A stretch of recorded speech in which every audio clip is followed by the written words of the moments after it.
Hey everybody. Good evening. So it's really cool to be here tonight. Not on a cool topic. It's actually quite a depressing topic. The topic is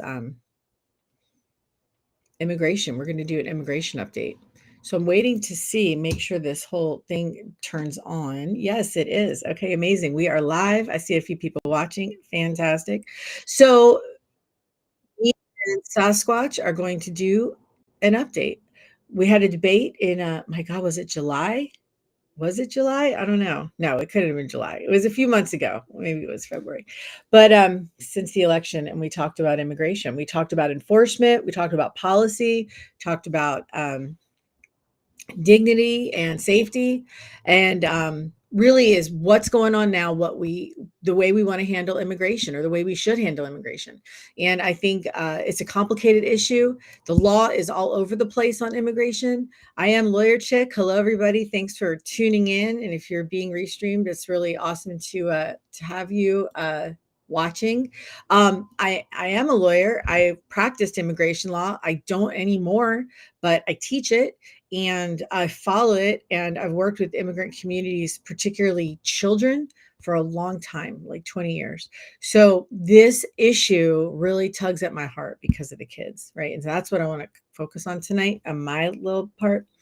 And then we'll talk about policies and what's been going on. There's just so much freaking immigration news every day, every day. This is a huge priority for the Trump administration, and a lot of Republicans, Democrats, and right, left, and all around really support immigration reform. Everybody does. It's a mess. Immigration law in this country is a mess.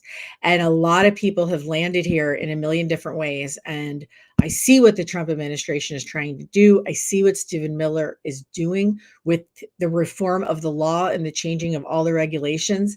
They are really fixing the immigration law problem, and they are streamlining things, and they are closing all the loopholes, like working on incorrect or different social security numbers.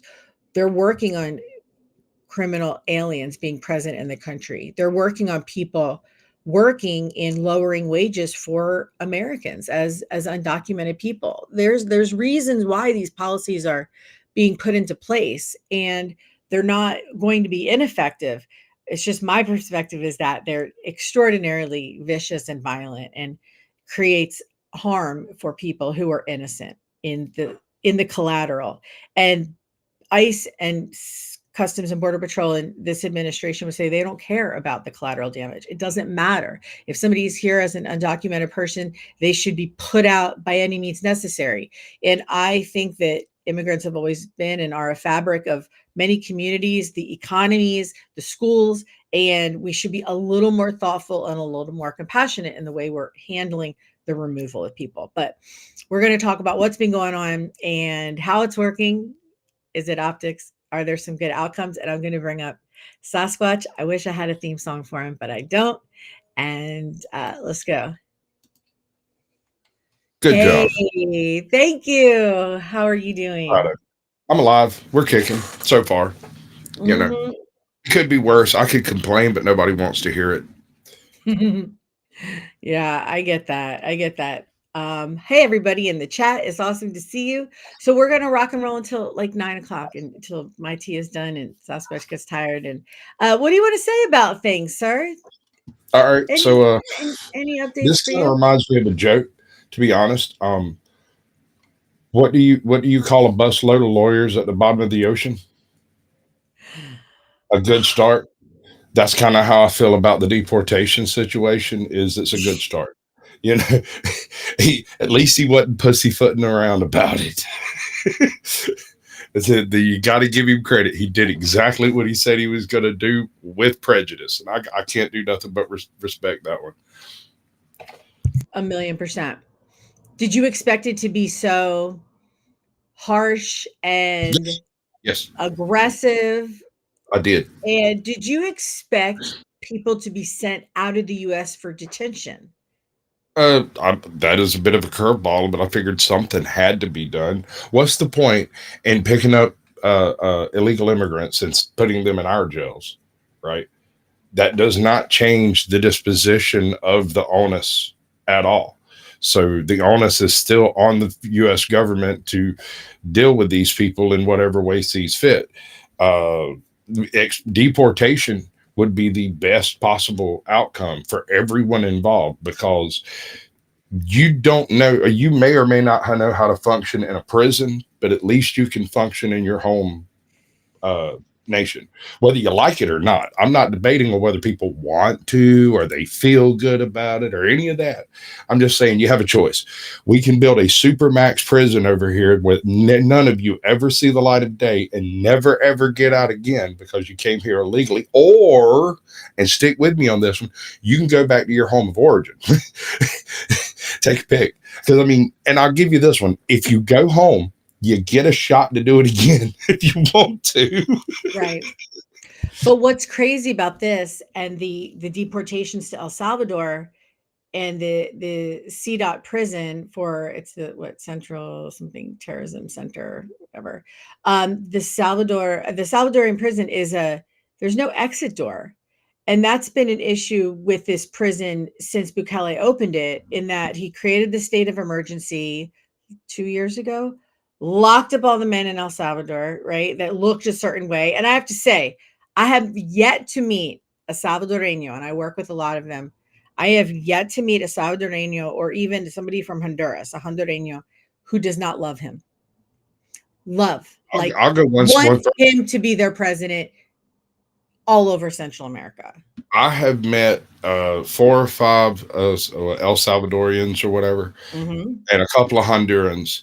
None of them have tattoos. Right. Nothing visible, nothing like that. Yeah. Men or women. And while you might be like, okay, well, they look a certain way, what you mean is they have certain tattoos. Yes. Those Very tattoos are visible. language, Yes. and you can't be just like, oh, well, he's got tattoos, he might be in a gang. No, you have, those are like what do they call them?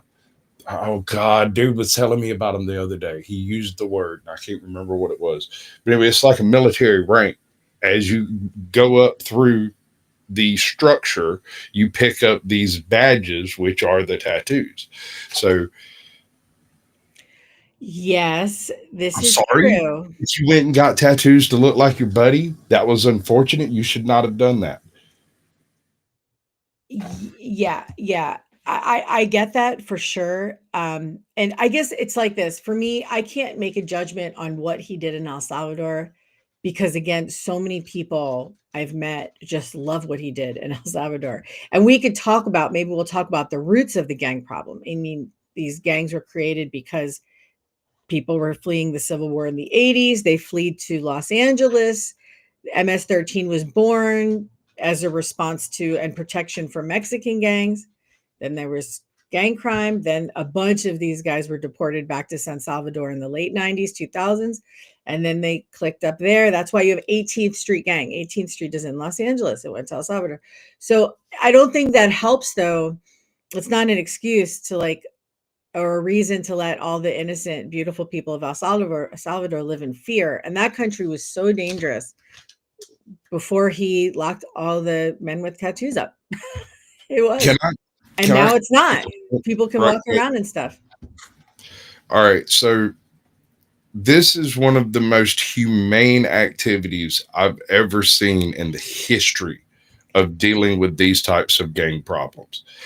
I know you're looking at it going, wait, they're locking up people for life. Mussolini lined them up and shot them. Hitler lined them up and shot them. 99% of the tyrants and dictators in history took the ne'er do wells, lined them up, and made a brand new mass grave to grow vegetables on. And this man said, all right, new plan. Here's what we're going to do. We're not going to kill them all. We're going to lock them up until we figure out what to do with them. Now, maybe some type of what's the term? Not recidivism. Like redemption. Some sort of redemption arc can be generated from this place. Although, I'll be honest, this ain't Shawshank Redemption. Yeah, it's So real. It's real it's crime. dismal. Guys are super sick. I've worked with with kids who are indoctrinated, and they're very hard to fix. I know. I know.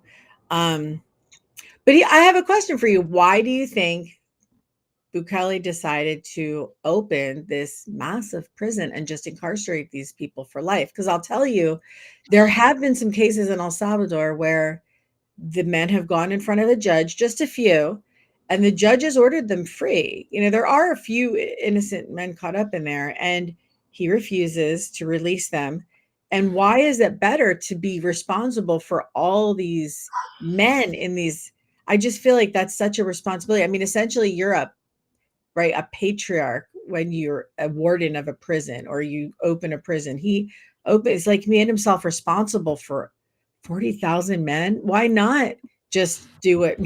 Not that I'm suggesting that Well, that's you the do that. thing. That's your choice. That's your only choice. You have two choices. You have vicious, bloodthirsty animals who are running around on the streets that have rendered this entire nation to being, and I'm talking about El Salvador here, late like mid 2000s or so, just an absolute bloodbath every day. It's Chicago every day, everywhere, all the time.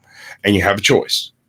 You can Mussolini, or we can try something different. There might be a way to bring these people back into society in a Right. beneficial way. Maybe a war will pop up and we'll have a 40,000 madman front line to go to it. I don't like the idea, but I'm just saying he's thinking outside the box. He's not doing things the way everyone else does. And that makes a lot of people really nervous. But it's been in lockstep for so long. Any change that takes place is a straw that is grabbed at because it might be the difference between a better life and not, you know? Yeah. I think he has some factories and some businesses that are running in there, I'm sure. I feel I've seen a few. So a few of the men might be leaving for work, but what we've been seeing, um, let me find a couple pictures. My favorite picture, not favorite, uh, like literally, but the optics. Do you think that Donald Trump is deporting our deportees? I mean, we only have 286 men there as of today. That's not a lot. They've been deporting like 1,000 or more a day. Sure. So do you think it's just about the optics? Do you think he's trying to create a relationship? Is it like a diplomatic, like All a, of the above. yeah, I yeah, mean, this is a layered onion. It's a layered problem. The problem will have to be solved in layers. The logistical nightmare of trying to deport, what is it now, like 6 million people or something? I don't know. More than that. What was it, 20 million that came across in the past 5 years or whatever? yeah, a So lot. if you're literally, and I'm speaking facetiously here, you can't really take this seriously, but if you're literally going to try to remove 20 million people, that's going to involve a very big disruption of constitutional uh, issues. Like the whole concept of border patrol pulling over people in Ohio is absurd. That is So ridiculous. are you okay with that, or do you think that's It is absurd. It's it absurd. has to happen? Yes, on both counts. I am not okay with it. I Right. am not. But it's been happening for 15 years. Ever since the Patriot Act, they've been setting up border patrol pretty much wherever they want to. It's got a limit, but that limit is arbitrary and nobody enforces it. And so you could just as easily come across a border patrol uh, roadblock in Indiana as you would in California. And that's wild to me. I mean, although I get it, I've been seeing it here. We had a relatively large population of immigrants that were of questionable status that no one really knew where they come from when they showed up. They just showed up, started a business, and started working. They Right. didn't cause no problems. We didn't cause. They're gone. So has that affected your schools, your community for the better, for the worse? I, I Do you I don't feel have any anything kids. yet? I don't have any kids in school anymore, so I really Right, couldn't tell you. right. They're all Because out. yeah, I feel like in 6 more months we'll really feel the effects. I mean, I work in a pretty immigrant heavy community. I haven't seen too much of a chill yet. Like I haven't seen like less people, but I'm also not shopping and doing my day to day around the communities like where Kilmar Abrego Garcia was arrested in Beltsville, Hyattsville. It's not, Yeah. I'm in that region, and I'm not down there, but that's like a very heavy immigrant community. The facts of his case just sucked for him to be the poster child for this. Do not, the Maryland father. It's just terrible. Yeah. And now the Dems are doing a terrible job at the messaging now, because they're saying, well, it's about your due process. It's about due process. And they're doing exactly what they did in the election, which is they're intellectualizing this shit. They should be saying, this is just about making sure we got the right guy. American people. This is just about making sure we have the right guy, we have the right people, and this doesn't happen to you. No reason why he can't do a quick hearing, see a judge and then be deported. Like Yeah. these guys, all the judge could have come on the airplane. A judge can come on an airplane and be like, checking with you, checking with you. Do you have any relief, any reason to stay in the United States? No, I'm not married. I don't have an application for asylum. I don't have, okay, you're deported. Like, due process is not a Supreme Court extravaganza. It's just a short ass hearing in front of an immigration judge. And I think, I put a And quote it's in a my gift. chat. Hold Um, on, hold Go on. on. Mhm. And all right. So when you get down to the nitty gritty of how the constitutional methods of immigration are dealt with, in reality, until you apply for citizenship or asylum or work permit or visa or one of the legitimate ways to go about entering the US, you're not protected. You do not get due process. All of that was added after the fact. None of that stuff is actually involved in the constitutional aspect of immigration. Well, some people read the Constitution to say all persons under some rights, say persons and some are citizens. So I believe like Fourth Amendment says all persons have the right to be free from search. So people take that to mean, some people take that to mean Sure, that you're any person on U.S. soil.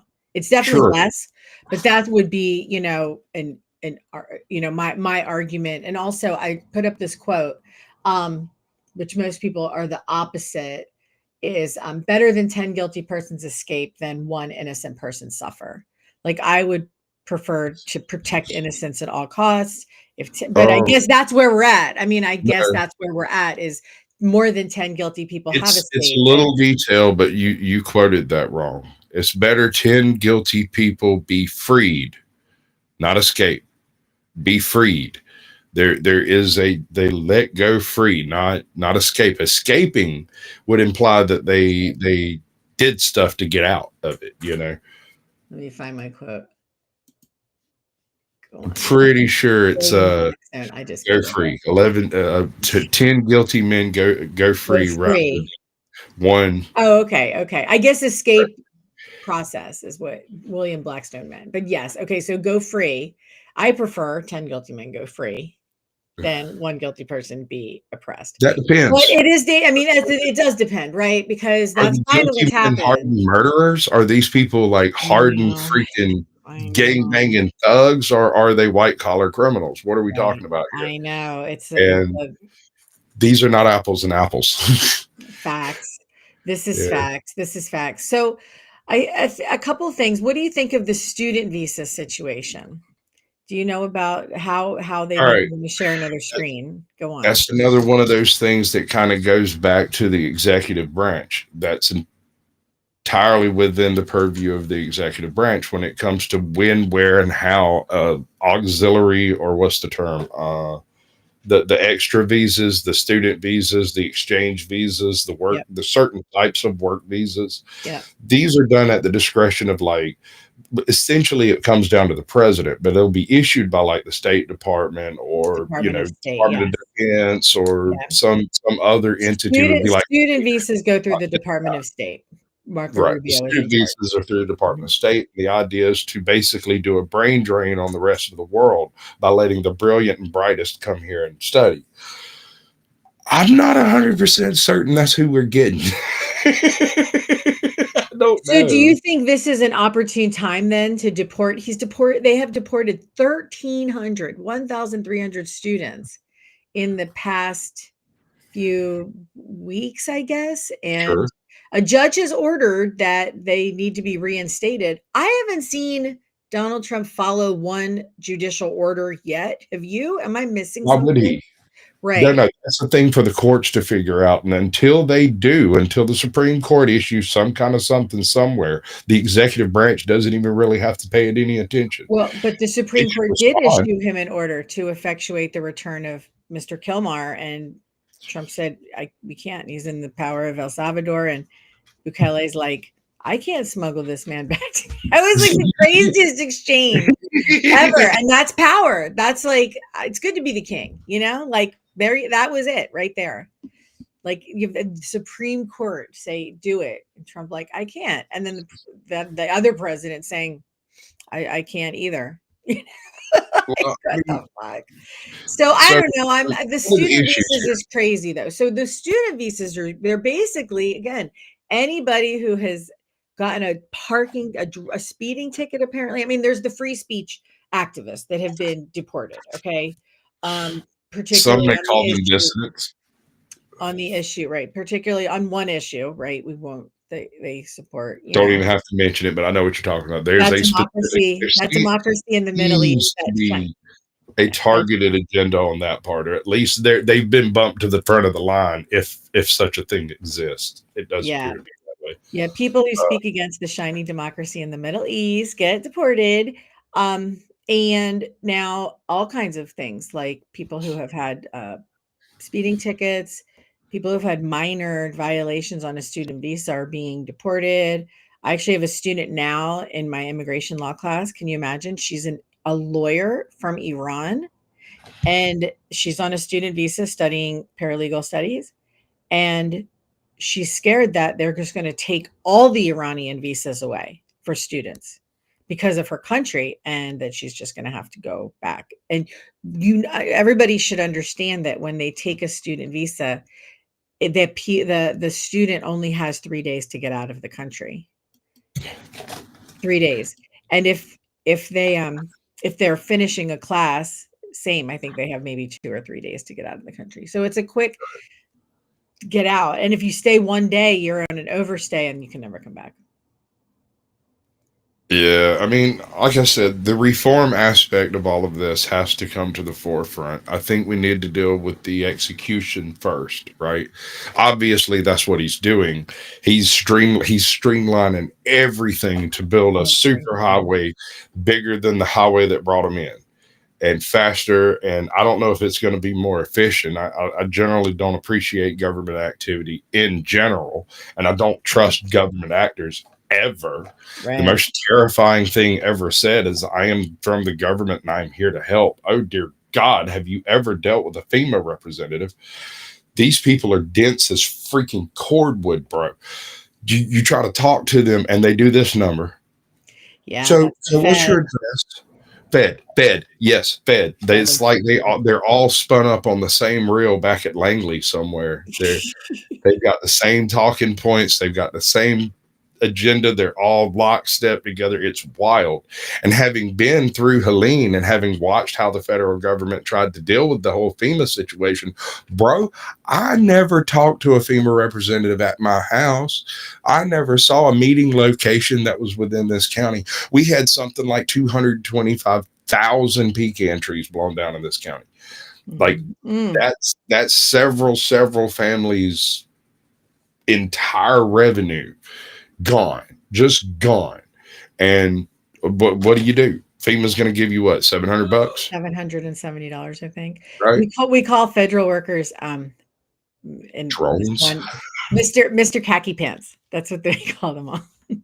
Was working on a project and we were working with a bunch of government lawyers and we just called them all Mr. Khaki Pants because that's their vibe.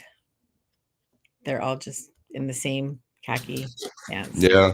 The EPA people are very similar. Same haircut, same khaki pants. Yeah, all the federal workers are the same. Yep.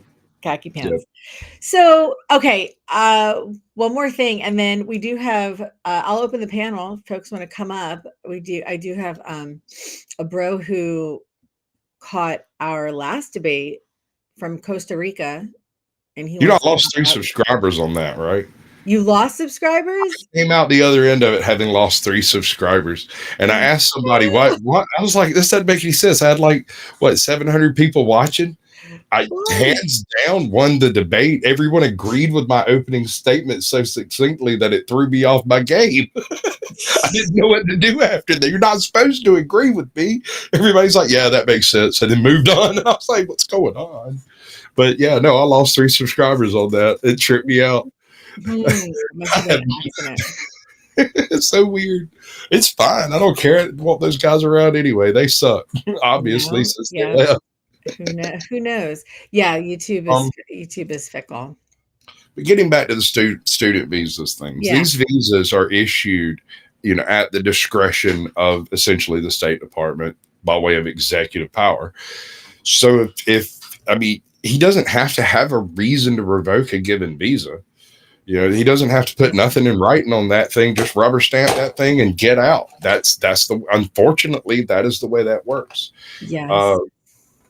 due process apparently be damned. I don't necessarily agree with it. I kind of feel like that's weird, but okay, if that's the way the law reads, I don't really know what else to do about it at the moment. We're going to have to follow through with that until some type of reform takes place. So about that reform, what would it look like?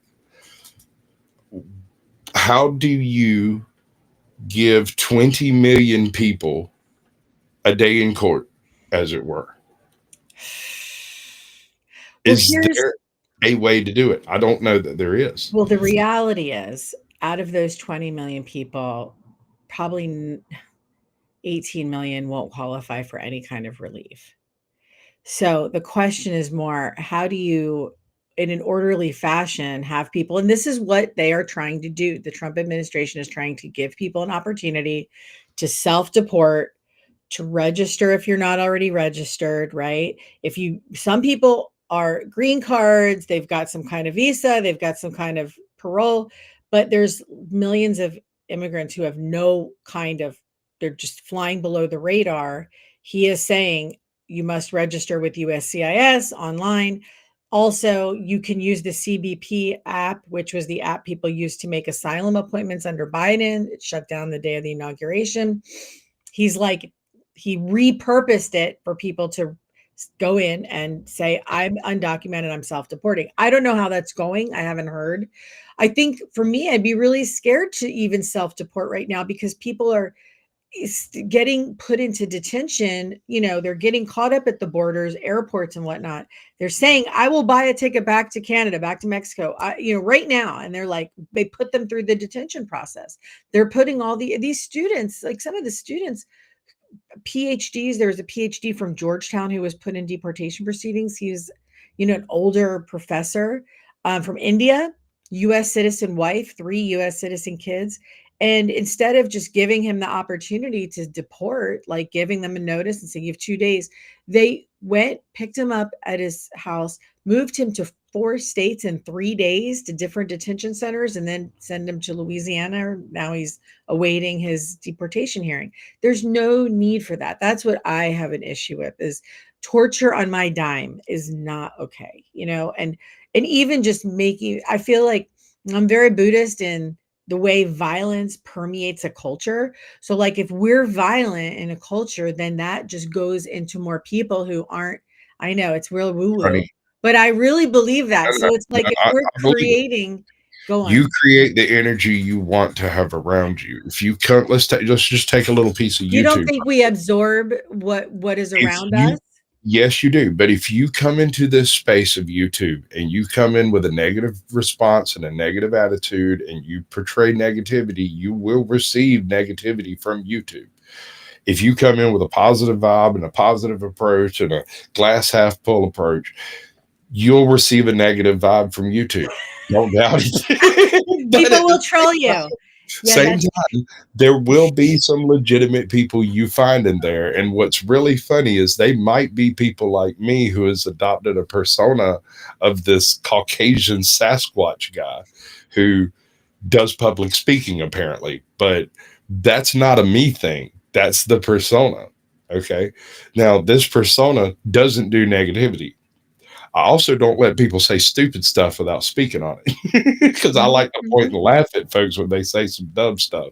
Now, you get what you put out. But if you go to specific negative places, you will get the impression that that's what you've got to be in this space, Yeah, I right? can see that, So yes. you absorb what's around you and reflect that back, but what you choose to reflect will determine what you get in the long run. Because you can block people every day. That's Yeah. free. Yeah, I definitely get that, but I do believe that when we have more violent, lawless culture, especially at the hands of the state, that does influence and infiltrate children and families and homes, which is actually the last point I want to bring up before we bring up Dan. And I'll just drop the link in my chat. Dan, I see you there. Hey, Rashu. So, children, this is a really, to me, a sad fact. And I wonder how you feel about this. I'm going to pull it up. There are a lot of children who lived in mixed status households. So 5.62 million citizen children, US citizens, who have a person in their household that is at risk for deportation. So out of the citizen children who were born to an undocumented parent, which you may or may not probably don't believe should happen, that'll be coming to the Supreme Court in the summer. That'll be interesting if birthright citizenship will still happen. But for now, you've got 5.62 million. I highlighted this down here. Children are at risk of a household deportation, and they're younger than 15. So 85% of our, like, those are our citizens, and if that will be traumatizing to them if they lose a parent like that. And I guess that is something I think a lot about, is children losing their parents, and how, how can we help, I guess, parents, right, self-deport and organize, I guess, in a way that they can bring their kids back with them or something. And how do you do that at this scale? I don't know if it's possible. I don't know. Right. If we can come to the conclusion right here at the outset that our immigration system is incapable of dealing with the numbers that have occurred due to a lack of law enforcement, right? That it's fully broken, completely busted, and that what is not going to happen because it's incapable of being done. I mean, you can't just like wave a magic wand. Like outlawing guns doesn't make guns disappear. Right. Saying that everybody has to, all of these people have to be put in front of a judge doesn't make more judges appear. I mean, we can what is it, overhaul the system and try to bring it up to snuff to what we're dealing with today. But there's an interesting effect in government. Anytime government creates something for government to do, it generally turns into more government. Yeah. So whatever problems attempted to be solved, you end up creating more of that problem by creating an entity specifically to deal with that problem. So like homelessness in LA, you know how much they've spent on homelessness? You know what? That's a really good, The drug war. yeah. But Name homelessness is a one good one. thing Yeah, that didn't that's come across the border because of the drug war. when you create a problem, you create, wait, say it again. When you create a government problem, you create a When you system. create a government entity to deal with a specific problem, that entity ends up creating more of that problem to deal with. I don't know if it's the law of unintended consequences or just the effect of government budgeting constraints and the Yeah, way they or work. reliance. People become reliant on the services, then there's jobs, then there's centers, and they need to fill it. It's like that horrible nonprofit industrial complex, the poverty pimping grant grant Well, world. what's the name of the there Yeah. was a hold on, it was it Homeless Inc. or uh I think it's Homeless Incorporated or something like that. There was a Yeah. documentary done a few years ago where a dude went undercover as a homeless guy and just wandered through the homeless camps of New York for 6 months, filming everything. And the most diabolical people he came across was a couple of crazy homeless people. But the second most diabolical people he came across were the attendees that were trying to ameliorate the homeless problem. These people were the most heinous individuals you've ever seen. They were worse than dog catchers are to dogs. just they seem to be terrible people, and I'm like, how did these people end up in this position? I Yeah, know yeah, people who go out and feed the homeless, and they're wonderful people. How do you end up being that type of a person and doing this type of a job? That is a yeah. really weird thing to me. The head of homeless coordinating, the head of like homeless services in Los Angeles County, somebody looked this up one time. I learned it on YouTube. Earns like $700,000 a year or something. Yeah, this like that big nonprofit executive. Hey, so Juan is in the back. I'm going to bring him up. Super stoked. Um, and I want to say something more about birthright citizenship children when Juan gets up here, but let's bring him. We don't lose him. I like Juan. He's Okie fun. yes, and also we have Dan here. So Dan Ditso is here. So we're gonna bring Juan up. We're gonna bring Dan up. I'm gonna say my piece, and then we'll take it there. So hold on, Juan first. There we go. Hey, hey. Man, you're sexy. Good God, you want to cuddle? I think Sexy Cookie isn't that the your YouTube name?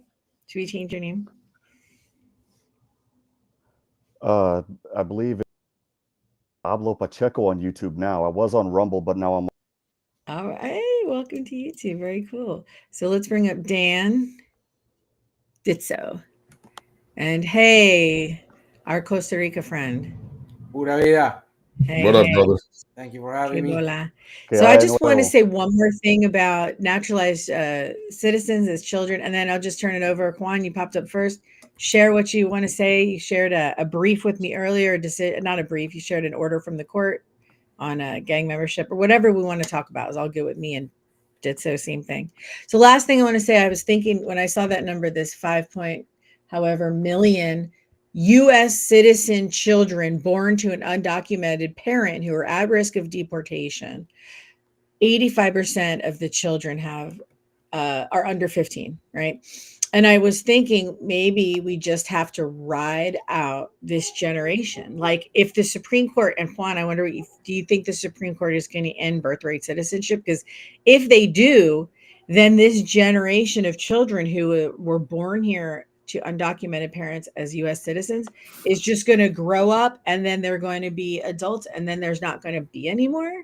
So there's going to be this whole population that will just kind of move through, just like waves of immigrants have moved through the United States in throughout history. This will be another group, that's what I was thinking, and how interesting that'll be. And like schools will be affected. We have so many kids in our schools who are US citizens born to undocumented parents who then sponsor their parents at the age of 21 and et cetera, et cetera. Keep them here. It used to be a myth that, oh, if I have a child, I won't be deported. That is no longer the case.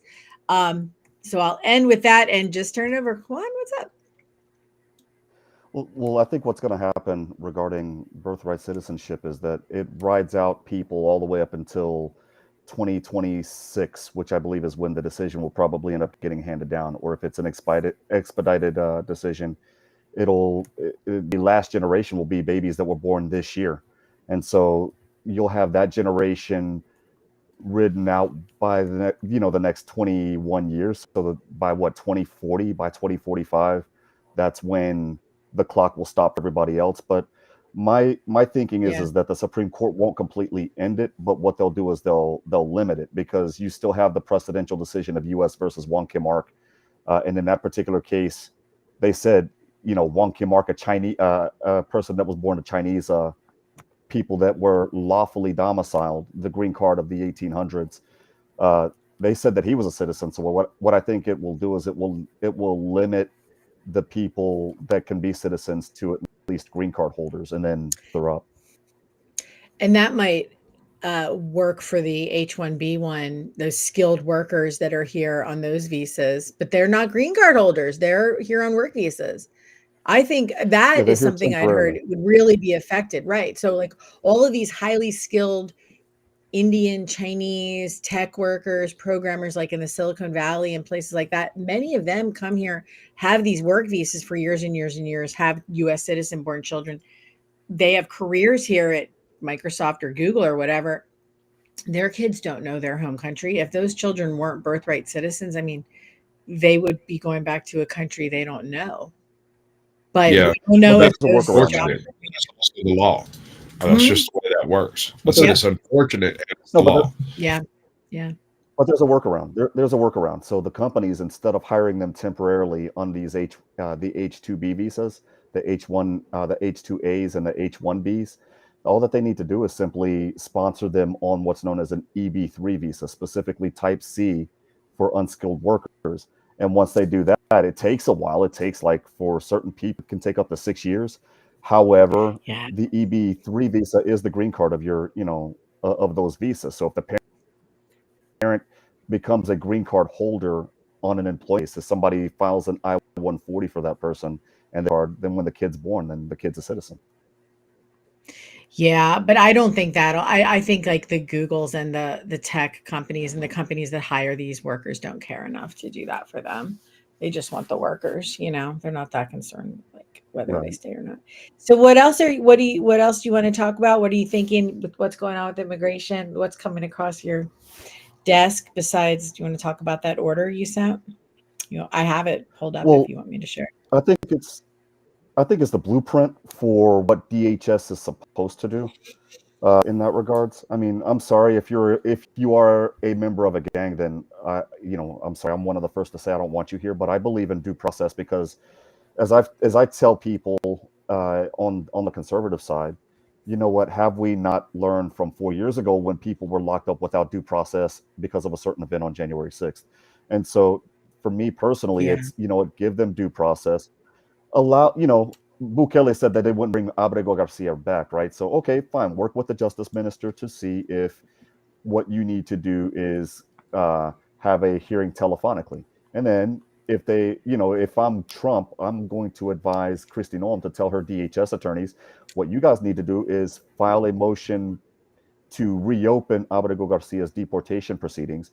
And then at that point, if I'm them, I'm going to ask the immigration judge to move to lift the withholding of removal under the Convention Against Torture Treaty on the grounds that the conditions in El Salvador have changed. The homicide rate Absolutely. would I not. was thinking the same thing.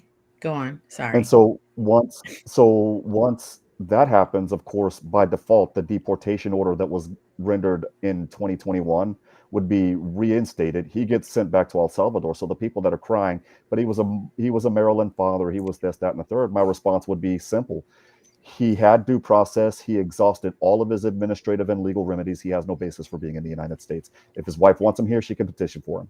Yeah. Yeah. But isn't it so much easier for Bukele and Trump to just say, no, we're not going to bring him? Like, it's much easier to do that. But That's the here's the problem. order. Yeah. Yeah. And Millie, Mr. Five Fifths is in the back, but go on. Do you want to keep this order up or do you want to talk Well, about you this now can. or later or not? I didn't really Well, cover it. Well, people can look at it just for their sake, but basically, what that order was is the gentleman that requested withholding of removal under the Convention Against Torture Treaty.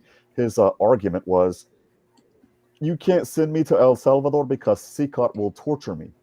And so this particular decision by the Board of Immigration Appeals that was handed down yesterday says, well, you didn't explain how you would be tortured because you have to there's a case called Matter of EM that basically says you have to talk with specificity. You can't just Yeah. say generalities. Yeah. That's Where's basically the what this facts? thing says.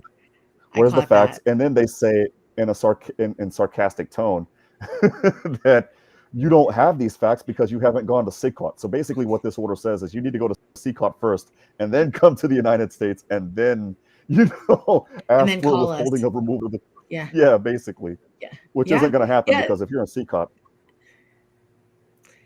You're it, not making that it's phone call. Yeah, there's no phone. no, No phone for it's you. the Yeah, Salvadoran version of the absolutely. Hotel California. You can enter, but you're not leaving. You're never leaving. Yeah, absolutely. I like that. I'm gonna have to remember that. That's good. You're never leaving. Okay, Dan, do you want to share any thoughts, ideas, things on immigration? You are in Too Costa Rica, aren't you? too You're a many reverse to immigrant. count, but yes, I'm gonna be simplistic. I may be here a voice of criticism.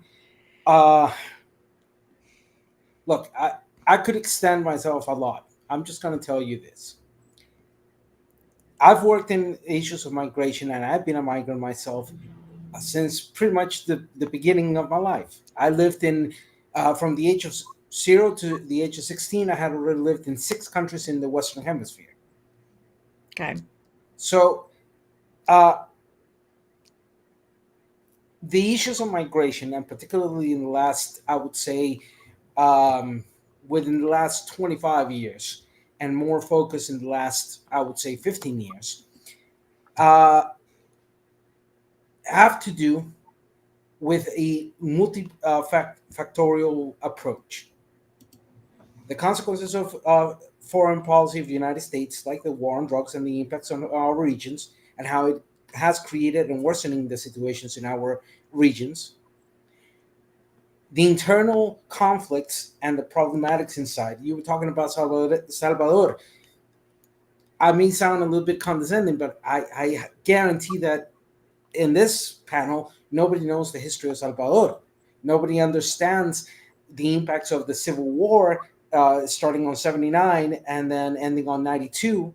How the Mara Salvatrucha, or MS-13, was a gang originated in the United States. So, Dan, not to interrupt you, but I did talk about that earlier, and I do know that history. But Okay. please share it. So yeah, that's why I wanted to say I don't know if I'm sounding condescending in that sense, No, but it, go it on. appeared in that aspect. Mhm. So the particular issues, and with the arrival of Bukele, the autocrat, then this new weird combination of a leftist communist uh, turned right wing. Um, we see, for example, Bukele here in my country admitted he arrested 8,000 people who were innocent. So wait, so I wanna ask you, do people in Costa Rica like him, like his style, like what he's doing? Um, and then you said he sent his folks into Costa Rica to arrest El Salvadorian nationals? No, no, no. Okay, so first, it's varied. Some people like them, but Yeah, people like me who are, Latin American liberals, in that yeah, sense, we test him. We yeah. see him as a criminal, and we see him as somebody who should be processed for crimes against humanity. As Um, much as we can also agree that MS-13 has to be processed for crimes against humanity, but in this sense. Here, when he met with my SA in chief, Rodrigo Chavez, the current president of Costa Rica, who's mm, another individual who I dislike entirely, uh, he admitted that in the process of this mega prison he built and the arrest of that he's doing in his country, 8,000 people at least that were innocent, non-gang related, that had no criminal records were arrested and sent to that prison. yeah. He admitted to that as much. Of course, uh, a recent case that just popped up is the Fidel Zavala case, which is a person who had committed crimes, who did his time, but he accused that in the infamous prison, because there's another infamous prison in El Salvador, a historical one, he was tortured and he was subjected to inhumane treatment. Mm, And he was recently rearrested and resent back to that prison. In that sense, there's worrisome. So, given this particular case and in this situation, look, just last year, we had 5 major high end meetings in Central America in regards to this migration. The numbers had lowered of irregular migration towards the United States, and it had been pretty much going back up to the numbers of pre-COVID era. okay. This is Costa Rica or This was all Central America because this okay. meeting was happening. Um, I'll give you an example. 9 years ago, we had a big influx of Africans coming here, particularly from the Congo, and I was Oh, there. I saw okay. them. I've traveled from the Darien Gap all the way up to the United States. But what's interesting on this particular case of 9 years ago is that those migrants were stopped by the communist regime of Daniel Ortega. Mm-hmm. So Yeah, we had to Nicaragua. deal with them by Nicaragua. We Uh, had to deal with them. This is 2016 or 2016 if you use Gregorian. mm-hmm. So anyhow, I was there. I saw the whole thing happening. I've taken bodies, dead bodies of children from the Darien Cup. Mm-hmm. I've taken dead bodies from Rio Grande too. Mm-hmm. So this whole issue revolves around the dishonesty of the United States, the lack of understanding why irregular migration is happening, why it has incremented, how does their own foreign policy impacts, and what are the characteristics of internal conflict that also are aggravated not only by the foreign policy but by the internal problems that each country may have had. Um, this also give you an example. Now that everybody's talking about the Tren de Aragua, which Mm-hmm. it's to me it's laughable in every sense. I'm gonna Why? give you because the Tren de Aragua is did not have the extension that it it is being told that it had, Mm-hmm. particularly because the Chavez government, uh, Maduro government, a year and a half before all this whole thing came out, hit him hard on the Tocorón jail and pretty much destroyed that headquarters they had. And the Tren de Aragua is a jail gang that appeared in Tocorón. Mm-hmm. Aragua is a state in Venezuela. Mm-hmm. Uh, so everybody's aware of that. And yes, it's pronounced Aragua. But Okay. anyhow, so the reality of this is, for example, the exodus of Venezuelans since the regime of Chavez and now Maduro in the last 25 years of about 7 million people, 8 million people that have exodus from Venezuela due to the Yeah. political conditions. Yeah. 85% have chosen countries near them: Colombia, Ecuador, Panama, Costa Rica, Yeah. Mexico. A lot of them went to 10%, Argentina, if I'm not mistaken. yeah, a lot to Argentina, etc. So the places near them in that sense. 10% chose Europe, particularly Spain, Portugal, France, England, and only 5% chose the United States. Oh. And they had to walk here though. So then wouldn't it suffice to assume that the poorer folks came to the US and the ones that could fly went to like the richer folks went to Europe because they could fly there. Folks with less resources, I guess, went to the closer countries, but they're not going to get the work. Out of that five Well, percent of people who chose United States, Hmm. 90% were legal um, migrants They towards the came United under States. parole, under humanitarian parole. no, Not not only even, not even. What was humanitarian, going on? not even, What was, yeah, just what was people going who on? were able to move and go to United States in a legal fashion to Yeah, I was gonna settle say into United States. Were they we given have case. TPS one? Not even. What happens is we're dealing. My friends in Oklahoma and in Washington State, they have cases that I've helped on where the asylees are actually seeking what's known as affirmative asylum. So they came into the United States with a B-1 tourist visa, and right at the gate they asked for asylum. Mm, And so got the it. immigration courts don't hear those cases. USCIS hears those cases, and the standard to get asylum under USCIS versus the immigration court is a lot lower. Yep, yep, and they're able to show that they can't return to El Salvador, and it's a mess, and their whatever their Another classification is. Yes. another moment that is relevant to this whole conversation is the 6 years of Felipe Calderon in Mexico, who militarized because of United States pressure the war on drugs that was happening in Mexico. That was the continuing failure of the Plan Colombia, which then moved to the situation in Mexico. And that created, after the 6 years of Felipe Calderon between the years 12 and 18, um, over 100,000 dead, over 43,000 disappeared, and a whole series of displacement that then fueled into more what was already that situation of irregular migration. So we have to make that distinction between irregular migration, what you guys call illegal migration, versus the traditional form of migration that you could see it on Venezuelans that had chose the United States. Majority entered either through a tourist visa Mhm. or through an H-1B1 type visa in Mhm. that sense. Mhm. And most of them were illegal. The ones that entered illegally were because they did not have the economic means to enter throughout the other way. That's another thing of this conversation. People don't realize.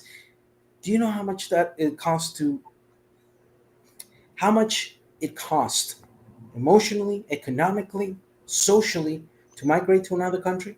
Yeah.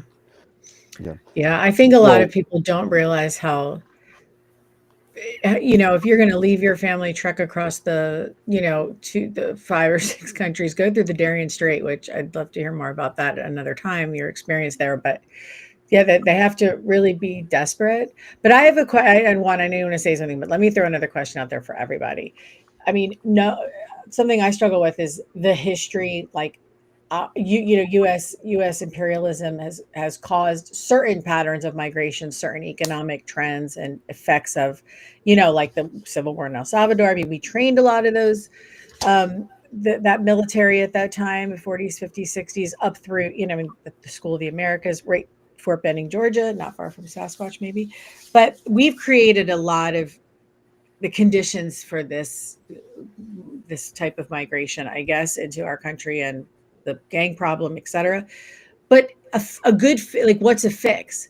What do we do? What policy would fix it? Because I don't think that we should give everybody amnesty because the United States has done bad things in the past and continues to. I don't think that's the answer. So what do we do? I mean, what Trump is doing is making people happy, because it's at least, like Sassoch said at the beginning of the show, it's definitive. You know, it's like we have this problem, it's a mess, there's all these band aids, the law is haphazard. And so these strict interpretations of all the regulations, all the laws, a different way to organize, you know, removal, it's working to solve the problem we have. It doesn't address the causes of the problem. So, any ideas on a humane, I guess, way of doing what the United States absolutely needs to do and is going to do? well, for starters, we could stop the banana. I would call it the, pardon my cursing, but the Banana Republic bullshit. Lawyer Chick, you and I both know the story of United Fruit Company, and that's the origin of all of the stuff that Dan's talking about. So Yeah. we could basically help ensure that people receive fair elections and not install people that we want there. A good example of that would be Panama. And Dan, I think you Right. know the history of Panama. Panama used to be Oh Colombia. yeah. We wanted a canal. Colombia told us to kick rocks, and then there was a rebellion with some indigenous people on that isthmus, and we're like, yeah, we'll help you. We'll help you secede from Colombia, but there's a catch. And I think to start, we have to stop with all of that. And what that does is, I think it sets the foundation for those countries being wealthy themselves. So, in very simple manners, we've already given those solutions to the United States. We've already talked to them in the last 15 years, over and over again. Obama, Biden, Bush, Trump in the first administration, one ear, out the other. And the war on drugs. That's one of the first steps that we have to do. Completely and obliterate the terrorism of anti drugs. We have to finish that application of the 18th Amendment to the rest of the world.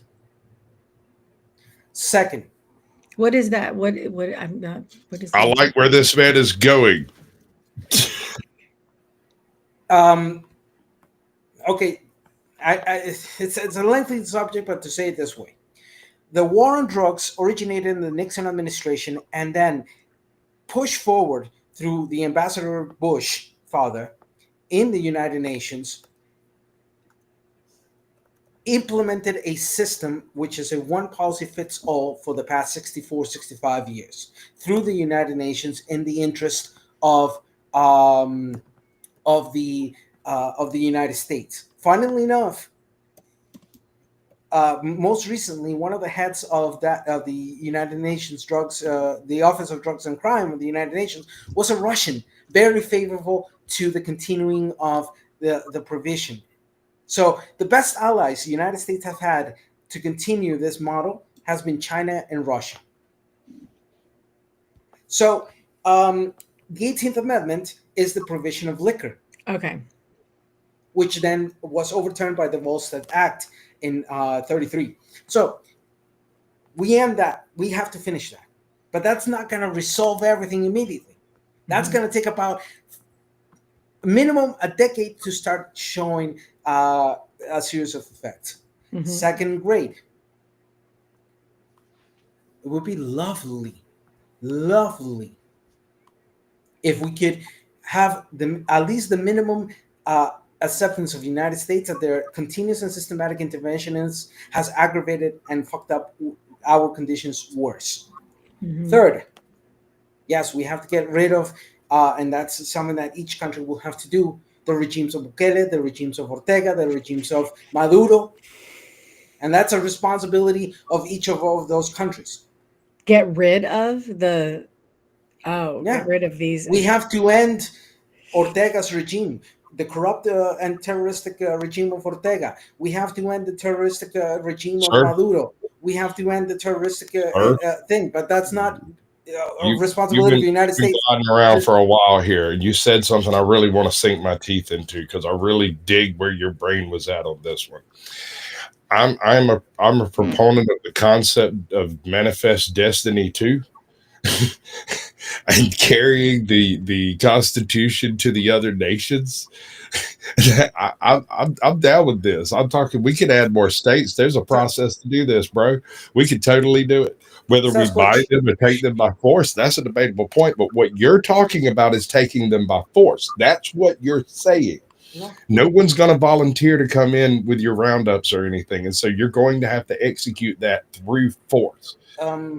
Sasquatch, quick question. In the last 125 years, how many constitutions has there been in Latin America?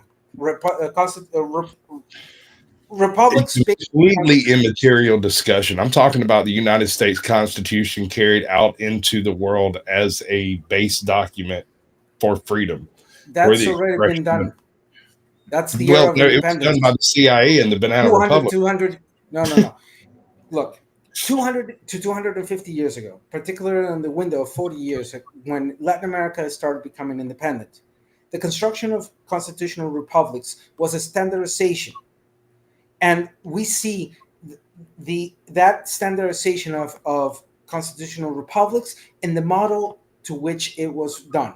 We, of course, saw what the United States was doing, and we grabbed the civil rights, pretty much the 10 except amendment number 2, which was an absurdity.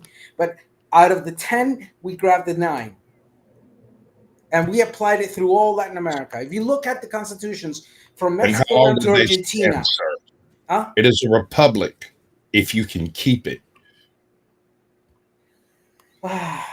Another day we'll have that discussion because there's so many things that need to be put on the table. Republics, I can tell. Okay. I'm getting under your skin just by sitting here. This is great. I love it. No, Sasquatch. Republics only means Mr. Millie in the chat. Speak up. I want to know your mic's working. Salute. Hey. Salute. Hey. How we doing, my people? What's up? Millie, ¿qué hay de nuevo, chico? It was good, man. Disto, ¿cómo está, pai? ¿Qué me dice, mi hermano? ¿Todo bien o lo lleva suave? Todo siempre está bien. Si estamos vivos, estamos más buenos que bien. If we're alive, we're better than great, my guy. He's asking me how I'm doing. Estamos vertical. Estamos vertical, entonces estamos vivos, entonces no hay de otra. ¿Qué más que? Yo soy como un sabueso. Let me be real with y'all. Distos has a lot to bring up. I ain't gonna hold you. And the best way to do it with him is when you start your live, this is what you got to do. You got to say, yo, listen, guys, we're going to give this dude 60 minutes to talk nonstop, uninterrupted, right? And that's not going to be enough. That's going to be the tip of the top. But listen, he won't be disrespectful. He won't talk over. He won't yell. He won't try to crash your channel. He won't do none of that. I'll be honest with you. He won't be he's not that type of person. He just has a lot to say. That's all it is. That's all. Noted. Good to know. He's a cool dude. He is a cool dude. Te lo agradezco. Gracias por el cumplido. Thank you. Thank you for the compliment. I appreciate it. Yes. So now on the topic at hand, immigration, right? So I want to make sure everybody knows that we're talking about a topic that none of us are in control of. None of us created the parameters, and none of us can ever keep the parameters. Remember that. Because today we could be citizens. Tomorrow somebody come take this shit over. Now we're all insurgents. You get what I'm saying? So just let's I be don't know. I'm totally with you, bro. I'm totally with you because if somebody shows up and takes this place over, I'm definitely going to be an insurgent tomorrow. That is exactly how that's going. Me and you going to run across each other behind enemy lines over yonder, being like, "What up, blood?" We in Central America already had that, the William Walker affair. But anyhow, Sasquatch, just real quickly, another day we'll have and that in-depth conversation into the misunderstanding that you're having. The constitutional republics in the Western Hemisphere, if we make a comparative analysis, and to answer the question I gave you before, there has been over 900 constitutions in Latin America in the last 125 years. We see that in the reflection that today Venezuela is living through the sixth republic. How many stand today? How many of those original 190 constitutional republics that were developed in 900. Latin America, how many All of of them them. stand today? Currently, from Mexico You down mean to tell me that Argentina, back in the 70s, there wasn't this little event that took place that kind of overthrew absolutely everything in Latin America? That didn't happen. Those are the same governments that were the, established or the, before that are still ruling after. the civil wars, and particularly the situations that happened post World War. No, you're completely wrong, Sasquatch. You're I'm sorry to say it. Look, Billy, you good, baby? You know. I'm sorry. Yeah, you're tempting me in this.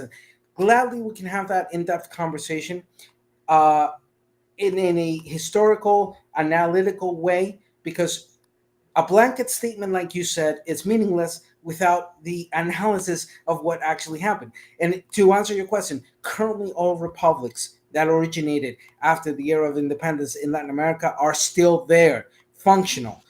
Yes, with their problems, not like yours. It's not like the United States has never had a sitting president assassinated by one of your own citizens. It's not like a candidate to presidency was not murdered in the United States during that same period which you're pointing out in Latin America. But I'm just digressing in that sense. It's not like you had an attempted insurrection, a civil insurrection, in because of conflict towards an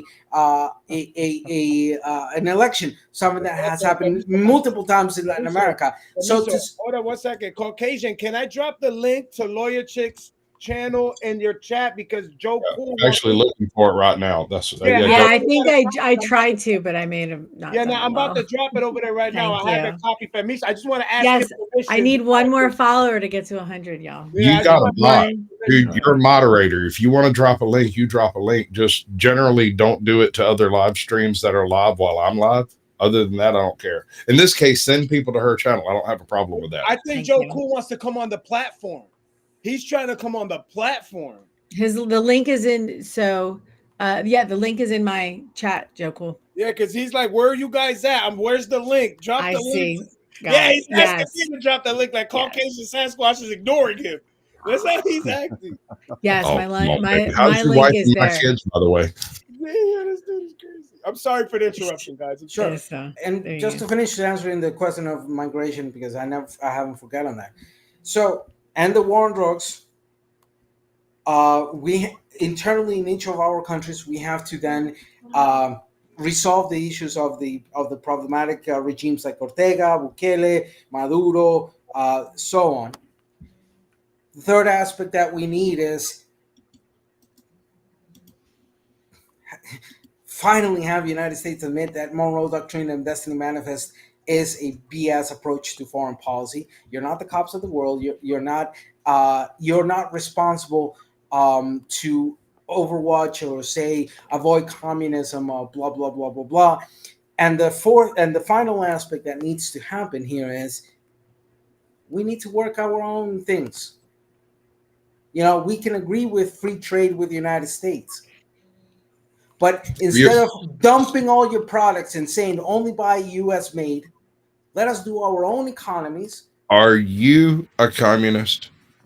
No, I'm not. Are you a socialist? No, I am not. Are you a capitalist? No, I am not. So you don't exist. You're just here talking because you like your voice? What does that have to do with anything in depth of what we're Well, talking I'm trying about? to figure out what angle you're coming from because, Okay. if you're going to do the liberal Yeah. lefty thing and you're going to talk about borderline social issues, borderline socialist problems, borderline communism, and all that stuff, Sasquatch. I'm good with it. I just kind of want to know where it's coming from and whether or not you got a chicken in the game. And if you don't got a chicken in the game, why does it matter what I think? No. I mean, Sasquatch, what amuses me of your approach is that you don't want to deal with the depth of the conversation. You just want to throw Oh, blanket see, statements I've out. read this one before too. This is where you besmirch my character or my intelligence. And I'm just I'm not not going to besmirching anything. I'm just saying, try. It's just look, not man, working. what I prefer to talk about is the in-depth, the historical, the elements that drive all these things, legal, etc., the realities in that sense. Because that's what I'm doing. I'm trying to fix the things that are happening not only in my area but in my region. I'm trying to push forward How? policies. Okay, for example, um, 2010, I came out in my country talking about the Excuse legalization me, of guys. Hold on one marijuana. second, kid. Hey, hello, lawyer chick. You just got a new subscriber, and Joe Cool. I did. New subscriber on Hello, that. guys. And I was about to say, Joe Cool, you better have subscribed to the channel and fed out that fight. Remember, I told you got to do the YouTube thing too. He should subscribe to the channel. You got to do the YouTube thing too, fight. I cracked 100. Thank you, Joe Cool. Yes, I'm at you're welcome. 101. Oh, she Good. got Yay. 101 Congratulations. subscribers. Yeah, there we Good Hey, job. go. Millie, you Congratulations. Thank Millie, you. you misrepresented me. I was saying I was cool sitting in chat because Sasquatch was doing so well. So I'm gonna hop up here and be quiet and let them continue. I think he's trying to spin my words right now. I don't believe it. Joe Cool has a thing with me. I don't know what it is. Since day one, he tried to attack me, then saluted me on my own panel. That's everybody. Everybody gets Bro, that no. from me, man. That's You normal. just met Joe Cool, right? That's cool. Let me tell you what Joe Cool did to me the first time I met him. We had us a conversation about abortion, which is a concept I hadn't really thought through real well. And I was unaware that I had not thought through it until Joe Cool cornered my ass in a spot where I went, wait a second. No one on earth can make that decision and make it stick, right? And it's the question of like abortion and the actual conception, whether conception is the beginning of life and at what point in time it becomes murder and that whole thing. I just hadn't really thought about it that deeply. And it proved to me, and I think he thought he made me mad, but what it was is I was frustrated with myself because I know where I stand on it. I just couldn't find the words to say it. I just couldn't do it. He I made think me I decide. remember that, He Sasquatch. I dropped think the Yeah. I N remember you bomb on bringing my it back up channel, right? later to research your stance and shit. I think I remember something. Yo, so he dropped the N bomb on my platform, right? Yo, Juan, he was talking to GFS, right? So the way he's talking in that moment, GFS really thought he was white. Joe Cool had to talk a little bit. Like, I'm talking about all this is all the same day that I met him on my platform. This is all the same live. He had Joe Cool thinking that he was white, dropping the N bomb because of how he was talking. When he camped up, he was like, "Yo, I kind of knew that you wasn't," but it was hilarious. Motherfuckers expect brothers to be said talking Yeah. about, talk crazy and not be able to articulate shit. Oh no, yeah, and he definitely said, "Oh, I just needed to see where you stand at 5'5", this and this and that," and he was always been cool. And I've always supported your ass too, motherfucker. Thank you for that, man. And lawyer chick, where do I know Hi. you from? I know you be in a room with somebody. Was it Bricknam? I know I see you somewhere. I'm usually, I guess mostly I've been on Midlife Bro Logic's channel. That's it. Okay. Yeah, Barnabas. Right. Yeah, I'm Continue. I like you, chump. Yes, I remember. yes, All thank right. you. So yeah, Yeah. it's been like over a year since I kind of came into this panelverse, and it started on his show because he was hating on Britney Spears, and I had to fix that. That was a long time ago. Alone. He was hating on Britney. I could not allow that to happen. Oh, that is the bro right there. I'm not gonna allow any of you guys to slander my guy, yo. I will stand up for bro if I have to. I'm trying to tell you, I will fight all of you guys. That's my guy over there, man. Yes. Listen, Yeah, my he's great. apologies though. I got a text. The conversation was so good. So I'd like to be quiet a little bit, man, All and right. get in where I fit in. All Yeah, right. definitely. Well, I'm going to wrap it up in about 10 minutes. So if anybody has a couple final thoughts, we got 6 of you up here. I'm digging this for sure. Juan, anybody want to hop Let on? me just close Dan, here in this sense. it's no. First, in direction to Sasquatch, you have never asked me or never have sat down one on one to really get to know me and know how I think and how I develop things. Yes, I am an academic because I spent studying my ass off to get to where I am. What have I done to change my things? From going to clean rivers in my region as well as other areas of it to working to elect someone that I considered necessary to be elected in my country, to push forward policies in my own Congress as well as in throughout Congresses in Latin America to promote change in matters of drug policy reform, protection of human rights, protection of indigenous rights, protection of Afro descendants of slavery. And I've been doing this because it's what drives me. They've tried to kill me twice. What have you done for your area to promote change or to protect the interest of those particular areas? Have you worked into the political aspect? And the same thing with migration. And with this, I conclude real quickly. Look, the problems of irregular migration, what you guys in the United States call illegal migration, is, as I said in the beginning, multifactorial. There are many elements playing into it. So the reactionary aspect of Donald Trump does not resolve the problem. It only makes it worse. Because at the end, his attitude of xenophobia and overgeneralizations, all migrants are criminals. Well, guess what? U.S. people who travel to our countries, like Timothy Allen Livingston in Colombia, a pedophile who was caught, ran back to the United States, or the issues of Vitali and the issues of this other YouTuber in Korea, and many other examples. Somali, Johnny Somali, Somali. yeah. Yeah. So this overgeneralization is an insult to intelligence, and it's an insult to the real conversations we should be having. And Trump is just aligning himself with Okay. another criminal like Bukele. So far, I'm down with this guy. Look, can I hear the opposing opinion? Because this guy seems to be spot on so far. Go on. Who?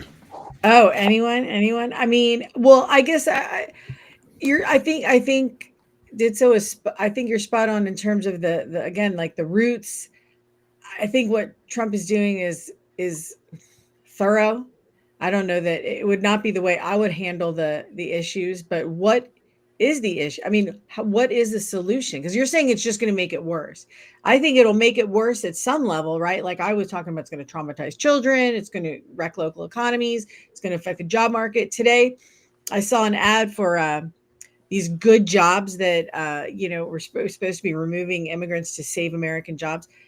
You can go in the summer and pick blueberries in Louisiana for $11 an hour. There's a staffing agency who is recruiting right now, to go to Louisiana all summer. You can pick blueberries from May to September, $11 an hour. So there's the jobs that are coming back. And I'm not saying we need these low wage jobs. I'm not saying we need these people to work low wages to pick our food. That's not what I'm saying. Do not accuse me of that. But I'm just stating the facts of what's Lawyer Chick, happening. let me give you a little. Before you do, Joe, So I guess it's like this. How is it going to make it worse? I mean, I think what Trump is doing is actually I got to comment to what she was saying. executing some of the goals. Go on. Okay. I was just going to say, tried that in Louisiana before. A sheriff did it. He found every illegal immigrant, made a note of them, and came for them at the same time. It looks like he got 100% of them, and then they offered the residents there. They just happened to be white folks. The jobs, they took them all, and one person finished. One person. Everybody else gave up within a week or two. One guy lasted the whole few months. All the reporters couldn't wait to interview him, and he said, "This is insane. No America will ever do this for this little ass money. I'm just an idiot that likes to torture myself, but this is not a real thing. America can do it." Well, Lawyer Chick, real quick, I actually applied for that job because they were here in South Texas with those ads, and I got the same treatment that I got when I applied for a job in Wisconsin at the watermelon patch. I kid you not. They did the eye test, and they were like, "You can't see." you might step on something and we would be liable. What And at the that point, I'm like, fuck? hey, look, Oh my. I'm like, you can't. Oh, gosh, This yeah. is the fighter pilot, bro. Like we're picking watermelons. What's This ain't a fighter pilot. they're Yeah. this big? So, So my just to response is, give, I say, look, some of us are trying. Some of us actually do want to work these jobs. We're actually xed out because we have certain disabilities or we have certain issues that would technically make them liable. And they were right when they told me that. They were like, well, one of the guys said, yeah, you could step on a snake and you could sue us. And I'm like, actually, you're not wrong. But You are a lawyer. you can't. But you can't say that you can't say that I didn't want the job. I actually went in there and applied. And the immigrant can't sue them when they step on a snake. Just saying. They so can, just but to there's a phone call that the thing is this. This They'll is the go home. problem. They'll get kicked out if they try to No, sue that's not some the issue. The motherfucker. issue is the lawyer chick and I. We talked about this a little bit, but what'll happen is if they're here and they have no documentation, they're here illegally, as the codified term says, then they're a permanent serf class. So what'll happen is if they step on something, yeah, legally they can sue, but they can't technically because if they do sue, they call lawyer chick or they call my boss, and all that'll happen is the company will make a phone call and oh, where's Jose? Oh, he's gone. Exactly. They just You deport him. Exactly. lawyer, just So to why answer your don't you guys question, what is the actually tell solution to people? all of this? So why don't you guys actually tell people that the both of you guys are actually litigators? So people don't just think that you guys are just like you guys are actual or Her my bad one. You channel guys is are lawyer actual. chick 5,000, bro. She tells everybody he's lawyer chick. It's written right there. Yeah, Yeah, And I want no, people to know not that They she's know. a real lawyer. So she's not just speculating. She's giving you well, a that real plus law I have point of view. Well, it's an opinion. It's still an it's opinion. an opinion. That plus I have a Juris Doctor's degree. I have to get my bar card first before I can say I'm a lawyer. I mean, I'm a law I graduate and I say understand. I that, got a but buddy just that's went why I to That's the keep why I bar. saying said it. you Juan, were about to be. That's why I are Juan is you Juan is so close. He's at Juan? the Are last you graduated brutal in? step. Sorry, Go on. no, I was gonna ask Juan. Are you graduated in common law? Oh God, here we go. Look, Dan, the law that lawyer chick and I studied is based on English common law. That's the Yeah. English system of common law. law. Okay. That's why we can't be lawyers in Costa Rica or Yeah, Mexico or parts of I Latin America because I those can't are be a lawyer in the collective, United States. I'm a right? lawyer Because in Costa Rica.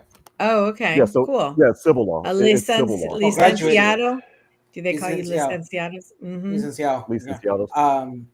Yeah. Yeah, yeah. licensed, And But my area of study is licensed. normative, Greco-Roman normative EOS positive law, and I did a comparative analysis on English common law as the versus laws civil that law. are here in the Western Hemisphere.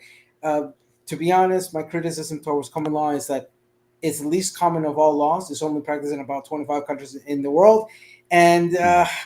there are certain things in the naturalist approach of law that have already been way evolved from in the use True, positive but let me law. But True, that's Dan, a but let me cut you discussion. off real quick. At least in contracts law, in common law countries, you have to have consideration before a contract is valid.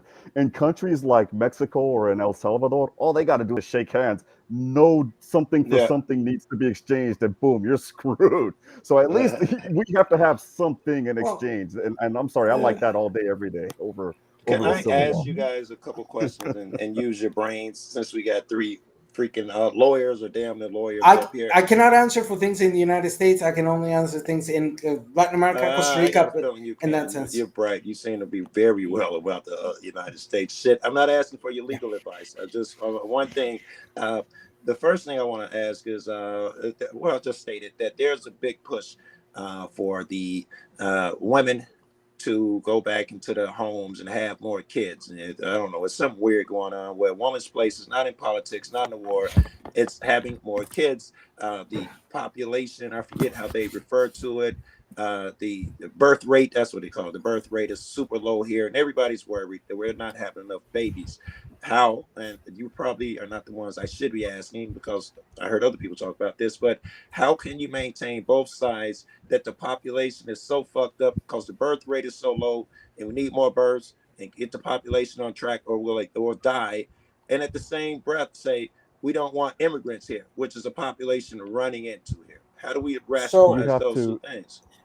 That's a real quick before I log off because I got to jump in. I'm sorry, but that's more of a policy thing. And the thing is, in my honest opinion, what we need to do is we need to actually, no offense to you, lawyer chick, but we have to make more incentives for women to stay at home because yes, there are women that are in my age group that I'm going to be 45 in less than 3 weeks. The thing that's running rampant right now is there are women that didn't date. They were, pardon my language, but boss bitch, doing everything that they could to strive and get that career, and now they're in my age group. They can't get pregnant, or if they're pregnant, it's a geriatric pregnancy, so they're at high risk.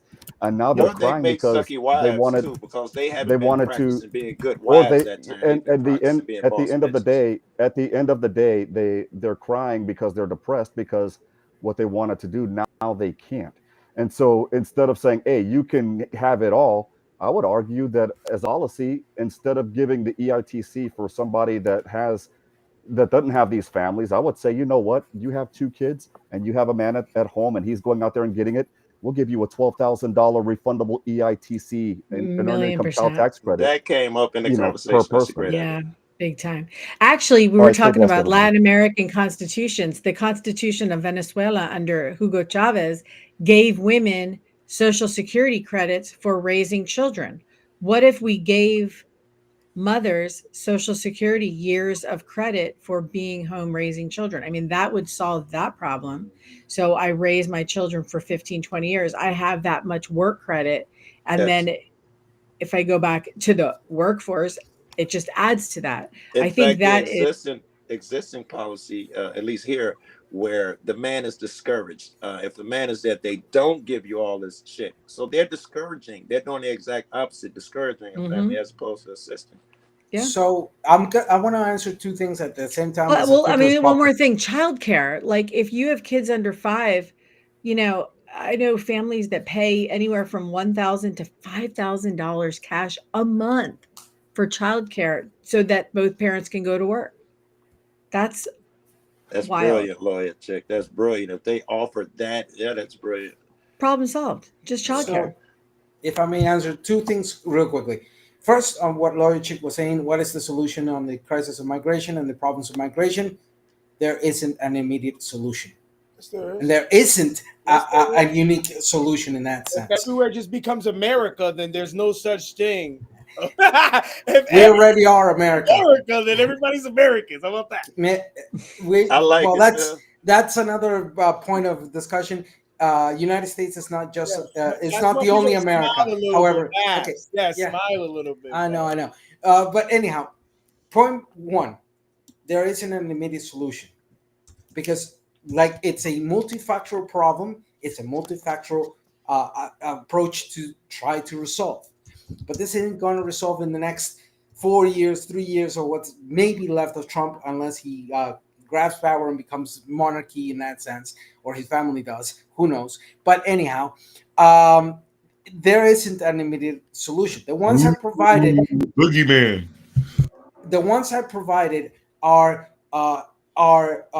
necessary correction of course, are the initial step to then start working on policies that minimize the displacement of people, that regulate What does that mean? the Minimizes the displacement of people, and what does that mean that exactly? means, okay, displacement of people. Do you know why people migrate?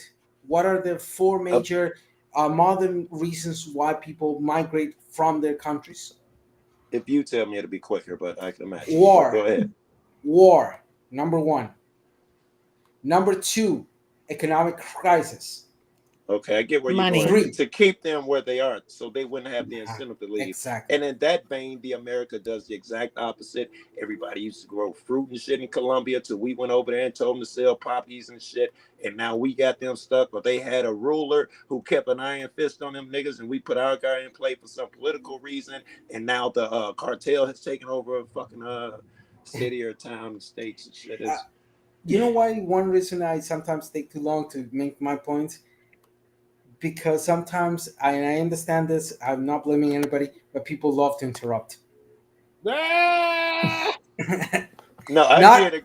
Direct shout out Joe Cool. No, no, Yeah. no. No, I'm no, no, okay no. with I'm that. not shutting out Yoko. I'm just I pointing that got out. you. I'll do it for you. Yo, Wait, Battleship sunk, brother. No, no, no, no. no. But Joe First Cool of all, got it. I'm Joe in Cool got agreement with the him. basis, and I'm glad I was able to transmit myself That's, in my and secondary language as clear as I could.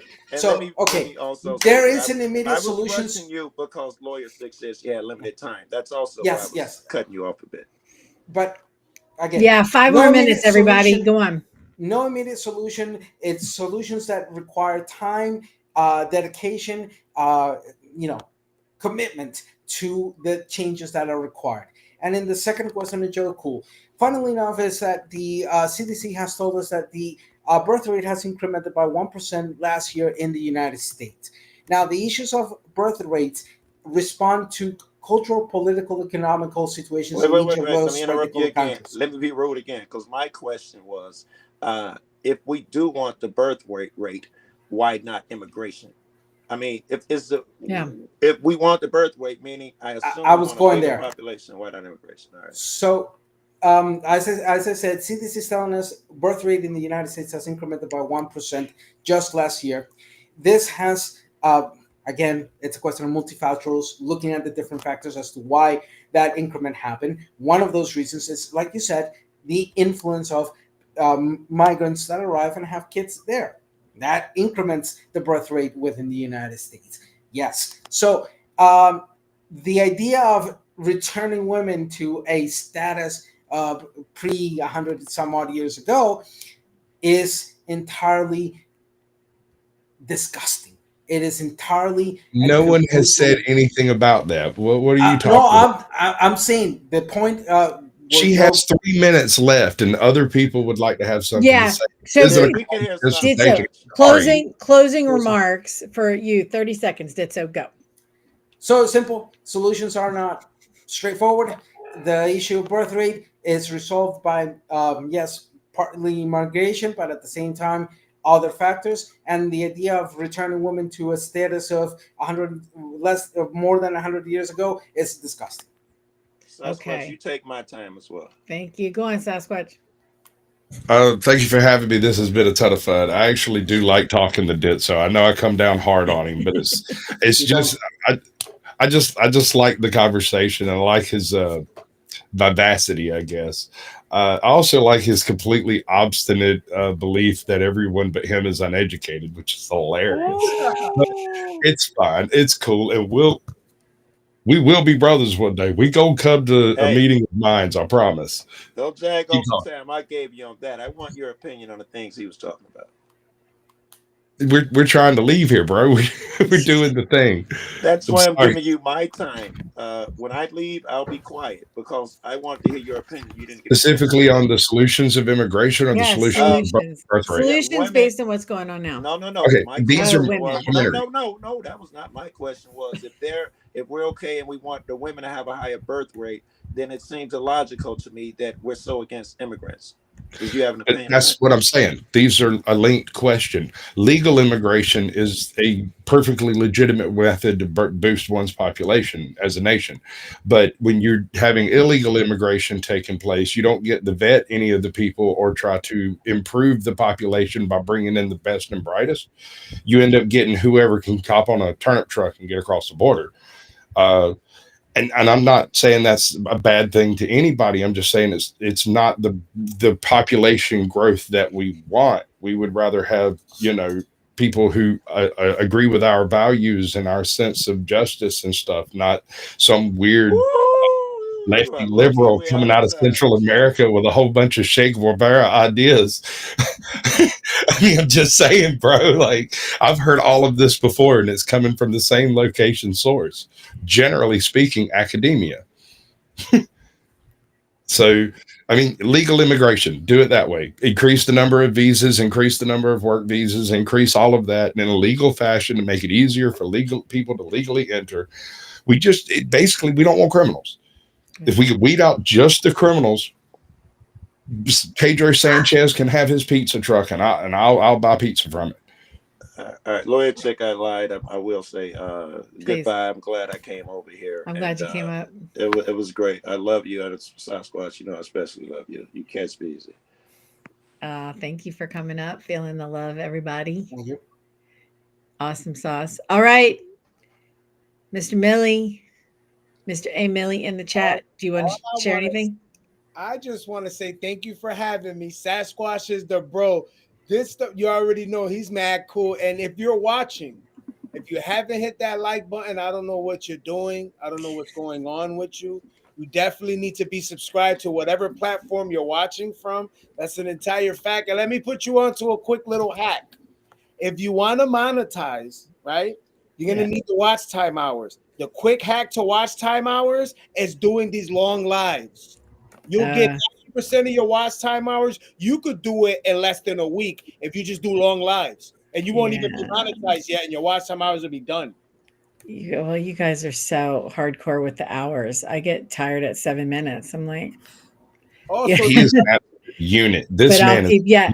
No, actually, I've been seeing Mr. Emily and TikTok. How's your TikTok going? oh yeah, and I'm you're his the reason TikTok why I sensei. got it. I'm Jenny Justice on TikTok. I was I on know TikTok you're way the reason before why I this. got it. It's because of you. So are you digging it? You got to really, it's a different thing.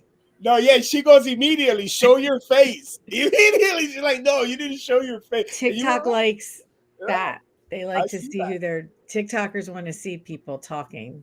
And that worked. Your one video with all with where you show your face got like hundreds of views. Yeah, that's the way. Yeah, I got the most. You are correct. You are Yep, yep.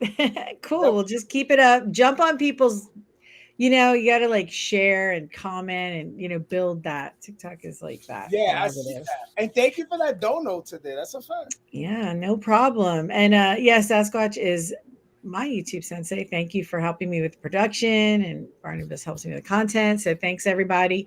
This has been good. I want to just keep on keeping on with this. I think, I guess we'll just have it remains to be seen how all this is going to turn out every month. It's just going to be different with the immigrant community. And I guess I just want to I'm most I guess, stressed about, yeah, people's pain and suffering, but also how this will affect local communities. Well, if you're so passionate about it, you know this could be your entire lane. You can create your whole like they loved it on my I didn't like it because of the way we're men, so the content turns a different way. And I didn't like the way it was going on my platform. But everybody's platform isn't the same. You You mean get what talk about immigration all the time? back then before we're talking about back in January asking we Oh used to do it yeah. every day, but it always ended up being yelling and it turned to gang conversations. It ended up and I didn't like where it was going because Yeah. remember I'm a dude, you see the way I look, people Yeah. think whatever they think and I let them run with it. I don't Yeah, for me, I like to talk about it a bit like with people here because we have different ideas and I tend to learn more from people who don't think like me or don't have my experience. But with this, I could not talk about this all the time because I'm surrounded by it so much. And I actually have secondary trauma. I think that's part of my problem is not part of my problem now, but I get angry at people I shouldn't get angry at because I have secondary trauma because I'm in immigrant communities and I have lived so long around the communities. I feel the trauma and the pain, and especially with children. And then epigenetics. people are always calling me for advice. Their Yeah. families, what's going on? My sister, my wife, she's on a green card, what's going to happen? So I'm getting a lot of frantic calls, at least 5 a week since January. People hit me up. So I absorbed that trauma. So I can't go too emotional about it on my YouTube, but I do dig talking to folks who elected this person to be president and to see if they're happy with the results or if they're satisfied or if they think it's working because it's a good perspective for me to hear. That's all. Yeah. Yo, my guy, tú eres policía. Are you a cop? What's that badge on your chest? I did that on purpose. This Oh, is I thought you said, so You're you're the a lawyer sheriff? and a cop? Are Yo, no, you no. the sheriff? This is a organization actually originated in the United States called Law Enforcement Against Prohibition, Oh, which are cops, FBI agents, CIA, intelligence who have rebelled against the Oh, system wait, of hold on. anti-drugs. Whoa. So everything, all right, let me put you on a game real quick. So a lot of the stuff that you're saying, a lot of us think it, but we know we can't say that shit on YouTube. Yeah, we know they're gonna shut this shit down. All right, so check this out. I'm gonna give you one person. His name is Rick Ross. All he did was trying to tell his life story, and they shut him down on the internet by him just saying what the paperwork says. He didn't want to say nothing outside the paperwork, and the government said nah, and they basically silenced him for like 10 years. And now he's starting to come to light. There's certain shit, because remember, there's rules to these applications. There's certain shit that you just can't say. Look, and that's the interesting thing. And why do I have to rely on a Chinese app or a US based app to talk about the things that need to and have this type of conversations? Because we're in the US. We are. Yeah, but YouTube is everywhere in the world. No.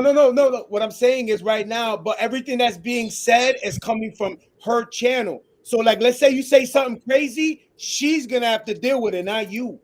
So, like, Oh, let's say she's been on YouTube trying to build this shit for a year, and in a year she got up to 100 subscribers. Not you, not me, not Sasquatch. Her. She's been investing a year. You come up here, or I could come up here, 5 seconds, say one phrase, kill her whole year's worth of work, and then I just go on to somebody else's channel. That's the point. You know what I'm saying? I get you. Unless you do it, that's when you'll get it.